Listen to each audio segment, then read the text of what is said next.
Tonight, outback roads close as flash flooding continues across New South Wales, and the member for Grey slams the treatment of a former colleague. From our 7 Spencer Golf Studios, your nightly news with Ruby Kamain begins now. Good evening.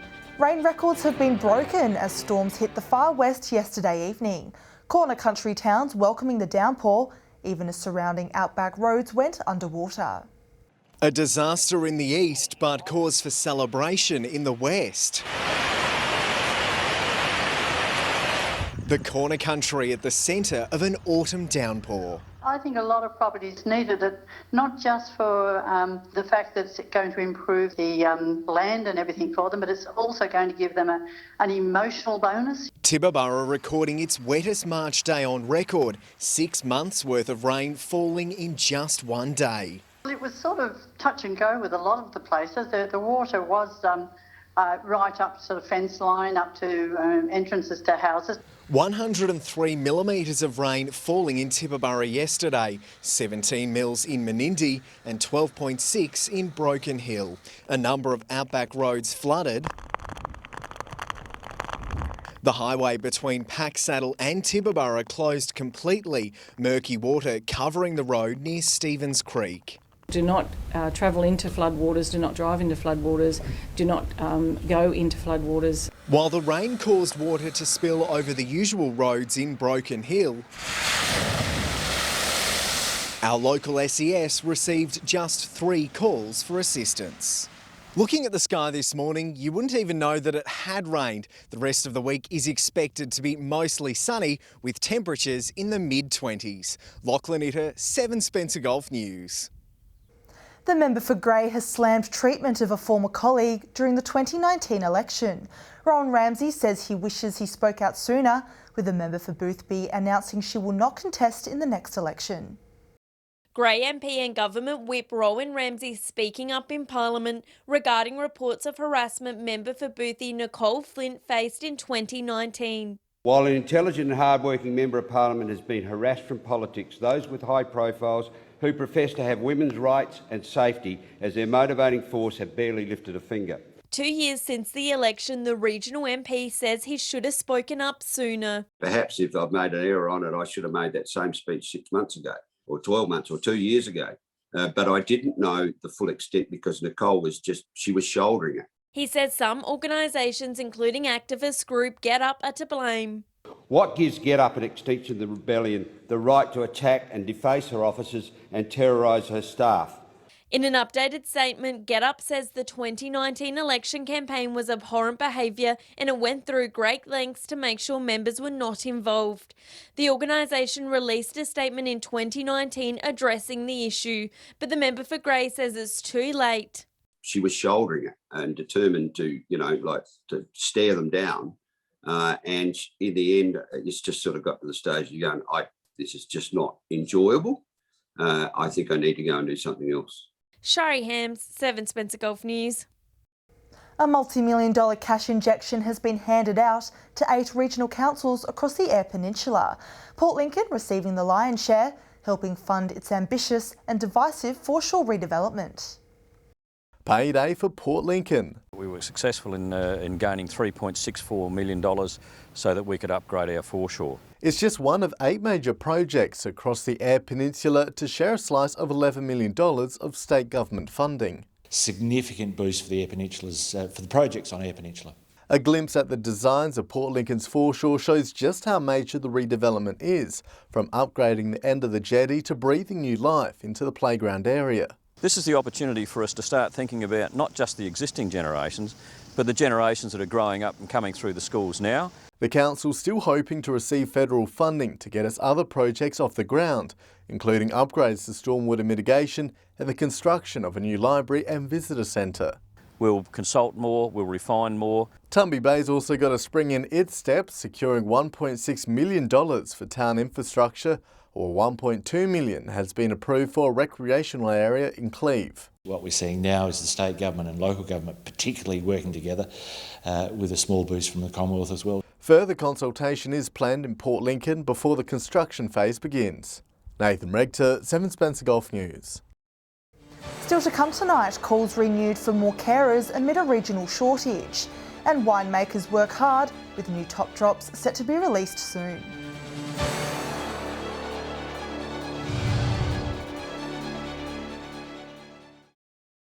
Welcome back. A shortage of care workers across South Australia is causing headaches for the industry, with more than 80 positions desperately needing to be filled. It comes as the state records the worst unemployment rate in the country for a second month in a row. What better place for a stroll than Port Lincoln's picturesque foreshore, soaking up the sun and salty air? I like beach weather. It's one of Linda's favourite places to escape to. Whether it's spotting one of the ships in the bay or inspecting the local gallery, Linda is able to do what she loves thanks to disability support. Happy people. Every day's a different day, learning different skills. But a regional shortage in carers, amid another month of the worst unemployment rate in the country, is forcing some staff to take on extra work, with fears they'll eventually burn out. Pretty big shortage of staff, which has been making other staff work quite overtime a lot. It's being felt far and wide, with more than 80 vacancies open across South Australia, 7 in Port Lincoln. But to fill those 7 full-time equivalents, we'll need around about 10 to 12 people. And when you consider our workforce in Port Lincoln is around about 30 right now, that's quite a large increase. Cara says the vacancies have been fast-tracked by the NDIS rollout, and it's a double-edged sword. By increasing support hours, more workers are needed and sometimes hard to find. In the disability and the aged care sector, we're seeing or we're expecting around about 1 in 3 new jobs to be created in those sectors over the next 5 years or so. Nathan Regter, 7 Spencer Golf News. Meanwhile, York Mid-North residents who are interested in a career in the disability sector are being encouraged to attend a seminar this Thursday.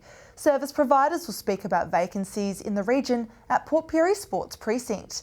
There'll also be study pathway options for those needing to up their skills. Those interested can find out more information on Port Pirie's Council Facebook page. Whyala's Youth Plaza says it could be facing a loss of up to 50% of its services, with thousands of funding dollars set to be cut. The South Australian government says $1.9 million will go into the statewide program, consistent with previous years. This Youth Plaza Centre, operating for more than 20 years, providing a large variety of services to many youths within the Steel City. Now the Whyala Group says it's facing a loss of just under $100,000 and is unsure of its future. It would be just under a loss of 50% of our income, I guess, from CCSP. The plaza says it received no communication about the proposed cut, only finding out when going to apply for the next lot of funding. It was more the initial shock from looking at it. We have a meeting scheduled for tonight, a board meeting. In a statement, a State Human Services spokesperson says there has been no reduction in funding for the Youth Support and Development Program as a whole. However, under the approach, some regions will receive a lower allocation of funds, whilst areas such as Port Lincoln and Murray Bridge will now receive money for the very first time. But the member for Giles says it's come at a time when Whyala's Youth Centre needs a financial boost. It's an organisation that already runs on a limited amount of money, and it's one of the few organisations in the city that effectively engages with young people. Human Services also saying the program is now open for tender, encouraging all current providers, including Whyala's Youth Plaza, to apply. Also saying a minimum of $120,000 will be given to all chosen tenders. Sophia Contagonis, 7 Spencer Golf News. Winemakers across the region are working around the clock, with vintage wrapping up in the coming weeks. Clair Valley wineries are welcoming a bumper season for local vineyards, with some new top drops ready to impress visitors. It's all hands on deck at Matriarch Road. Crush the grapes ready for the next vintage. The busiest time of year, full steam ahead with just weeks until completion. At the moment we're crushing and getting the reds on skins and plunging those, because we hand plunge everything. All the whites are in, which is great, and then we'll press them off at a later date. An annual family affair for this small business winery. It's just myself, husband and our 6-year-old Oscar and Banjo, our puppy, and basically that's it. So, yeah, we started this in 2014. A bumper season for the vineyard, promising some delicious drops set to hit shelves. Definitely Fiano. That's a really scrumptious little number, so get into that. Any wines from Clair Valley at the moment look fantastic, and I think this is a really strong year. So any of the producers around the place, I think you'd be really safe hands. We have like wine that turns into sugar wine that has sugar in it, I drink. The weather now cooling down, but the work remains steady with the final arrival of grapes due soon. Hopefully the last of the fruit will come in a couple of weeks, probably towards the end of the month. But there's always some dribs and drabs, and Marnie can never say no to grapes. So winemakers are calling for tourists to come see what Clair Valley has to offer. Shari Hams, 7 Spencer Gulf News. Stay with us after the break, the 1-year anniversary of hospitality shutdowns during the pandemic. And a special exhibition opens to honour a historical Broken Hill figure.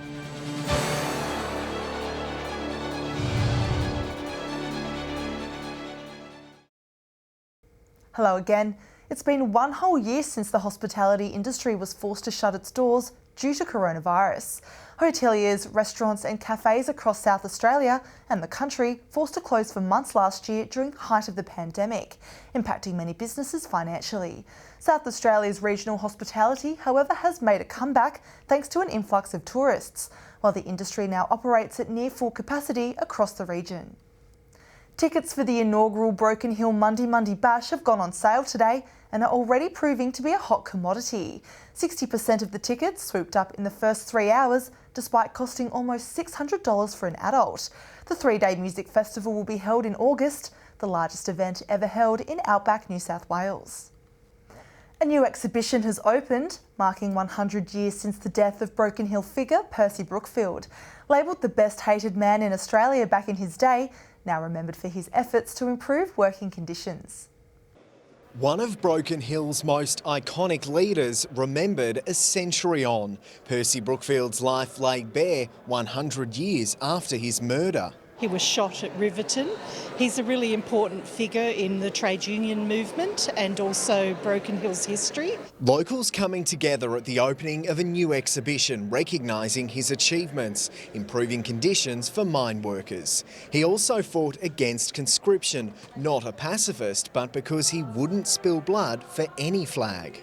The results for the working people were better working conditions, shorter hours, and a lot more protection. Brookfield's family keeping the history alive, passing down stories and continually uncovering new secrets. He's just such an outstanding man. I'm a little bit disappointed that he hasn't had more recognition in mainstream Australia. It was March 22, 1921 when Percy Brookfield was shot dead at Riverton while catching a train back to Parliament. His final act known as heroic. When something needed to be done, he did it. So when there's someone shooting at people, he takes it upon himself to try and rectify the situation. Further commemorative events are planned throughout the week. Lachlan Eater, 7 Spencer Gulf News. A major blues event at a new venue has been dubbed a success, with organisers now gearing up to host their next big gig. With another band already lined up for next month, owners at Tickle Farm say they're eager to show what they have to offer. A night of blues, breathtaking views and good food. In a first for the region, multi-award-winning Adelaide band Kings & Associates did not disappoint as they took to the stage at Tickle Hill. It was fantastic. We had 50, maybe a little bit more people. It went really well. Everybody enjoyed themselves. They were a terrific band, and for the first kind of major music gig at that Tickle Hill here it went very well. The first music event held at the brand new venue, with the chef putting on a special menu for its patrons. We did a burgers and wings night, so we did a selection of gourmet burgers including a vegan burger and a selection of different flavoured wings. And we've had a lot of people send us messages asking when is the next gig, when is the next burger and wings night. Organisers already planning their next music event, with a band lined up for next month. Yeah, so the band's called the Cherry Pickers. Great band, a real kind of Oh, you've got banjos and fiddles and all sorts of great instruments. Locals and visitors are encouraged to secure their ticket and see what the region and Ticklebelly Hill has to offer. I would encourage people to come and have a good meal and some good music and a cold drink and just have a relaxing night. The event will be held on April 18, with tickets available online from this weekend. Katrina Musson, 7 Spencer Golf News. Stay with us after the break. We'll bring you all the scores and highlights of weekend sport. And Alex Sykes will join us with weather.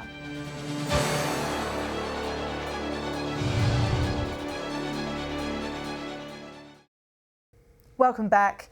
The Port Pirie Softball Association held its preliminary final on the weekend, with the Tigers holding strong against Solly Cats. Our reporter Katrina Musson has this week's Sport Wrap. The stage is set for the Port Pirie Softball Grand Final this weekend, with the Tigers playing for the Premiership title in both the A1 and A2 women's games.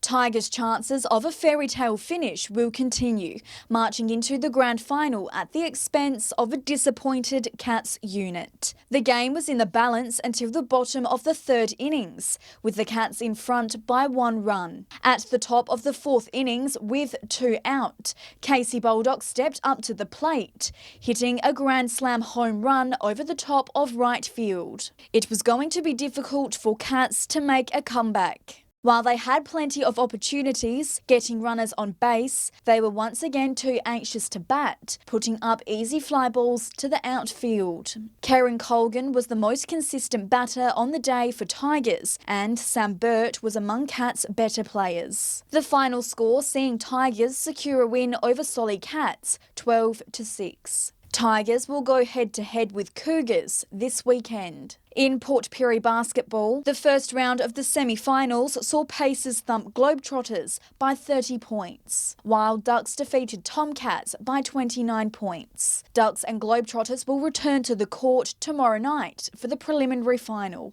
In Port Augusta's preliminary finals, Cobras scraped home against Eagles by 6 points. They will face Titans in this weekend's grand final. And finally, in Broken Hill netball, St Joey Jesters were too strong against Morgies, smashing them by 25 goals. In the other match between West Flames Black and New Kids, West Flames Black won by 7 goals. And that's all for sport from across the region. If you would like your team's results featured, let us know through our Facebook page. Time now to take a look at what's happening in the weather. Here's Alex Sykes. Thanks, Ruby. As Lachlan said earlier this evening, you wouldn't even know we had record rain in parts of our region looking at the sky today, and those fine conditions are set to continue over the next couple of days. More detail on that a little later in the weather bulletin. From 3 p.m. today, mostly sunny in Port Lincoln, reaching a max of 23 degrees. Port Pirie sunny and reached 28 and got to a high of 30 degrees in Woodner.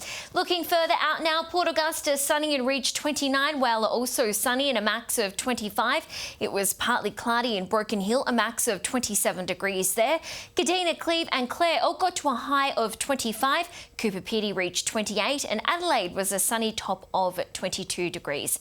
A short time ago, a final flood watch for northeast and northwest pastoral districts remained in place. Taking a look at the satellite image now, cloud pushing into southern SA with cool southerly winds is bringing some showers, mainly about the far southeast. Cloud about the north with a broad trough is causing showers. Building cloud over the southwest ahead of a trough and front may bring showers. Moving on to tomorrow's weather outlook now, and we'll start with the Gulf waters. South to southeasterly winds 10 to 15 knots, seas around 1 metre, increasing to 1.5 during the afternoon, and south to southwesterly swell below 1 metre. Partly cloudy in Port Lincoln and Cleve, both set to top 25 degrees there.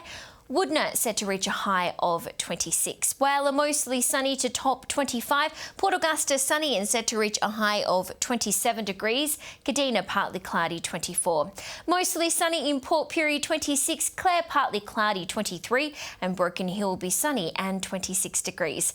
Taking a look further through the week now, and it's expected to be sunny with temperatures in the mid-20s on Thursday. Partly cloudy in Cooper Pedy 27, a max of 24 in both Port Pirie and Broken Hill. Port Augusta and Woodner will both be a max of 25. Whyalla, Kadina and Port Lincoln all set to reach a high of 23. And if you're heading to Adelaide, a top of 21 there. Showers across the region on Friday, except for in Broken Hill, where it's set to be a partly cloudy top of 26. Port Lincoln and Kadina both 22. A max of 21 in Port Augusta, Woodner and Whyalla. A max of 23 in Port Pirie, 22 in Port Lincoln, Cooper Pedy 29 and a max of 24 in Adelaide.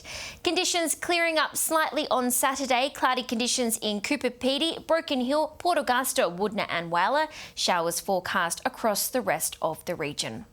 And that's all the weather from me for tonight, Ruby. It's back to you. Lovely, thanks for that, Alex. And that's the local news this Tuesday evening. Thanks for joining us. I'll have updates later. Until then, enjoy your evening. Good night.